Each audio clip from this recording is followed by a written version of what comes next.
But it's like I've been learning my whole life to walk out on stage and to look, and in the first 40 seconds go, okay, I know what this place needs tonight.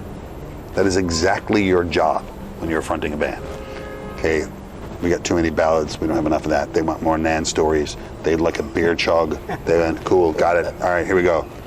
And you lead that and you curate it every night, sometimes very differently and sometimes slightly differently, but you do that every night on the fly all the time, and that is exactly your job.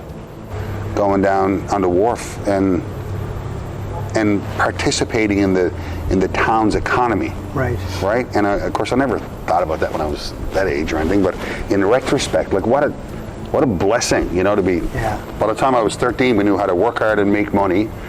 We knew how to participate in that we were part of a larger thing, right? And if we didn't do our job, then that guy had to do our job, and then you learned all these very valuable lessons that have stayed with me, you know, and like, who would have thought that, you know, lessons you would learn with a pair of rubbers and a bucket in your hand in Petty Harbor in 1981 would serve anybody really well globally in the new millennium. But Alan, your energy is infectious. Just sitting here with you is very interesting. I just regret that now, having said it. I regret making that schedule now that I think about it. Frig, I got to do a book. I mean, you just described everything, yet you take time out for us. I mean... Oh, no, it's great fun, and like to say that the most of that is joyous, you know, and there's a couple other things that we've been doing that are equally fun, you know, like there was a wonderful television show that Mark Critch came out last year, the son of a Critch, and myself and my friend Keith Power do all the music for that. And so I'm scoring a television show, which it's harder for me than others because it's very solitary work, you know. Mm-hmm. It's like, which I don't love doing, I confess, but I get to do it with Keith, so it's fun. And Mark's stuff is so funny. That's a treasure to be a part of it. But yeah, no, it's a busy time coming up, but you know, I'm grateful for it because, you know, I spent 2 years in the basement during the pandemic. You did a good job on, you know what, you always impress me with like the $1 a day broadcasts. Yeah. I do have a technical question to ask you. Yeah. Maybe Corey would love this question, but do you do all your own video work when you're doing that, or early days? It is incredibly polished. Yeah, early days in the pandemic, I started doing the $1 a day suppertime sing-alongs by myself with my iPhone, and I put a little app on my iPhone called Switcher Studio or some one of those ones. I know that one. Yeah. And I just did it all myself, and I did 4 or 5 of them, and became quite popular, and so the last few rounds, we usually get there's a guy named Tristy in St. John's. Tristy Clark. You know Tristy. Yeah. And Tristy usually comes into my house with a couple of cameras, and we just do it that way. And then, yeah. Makes sense now.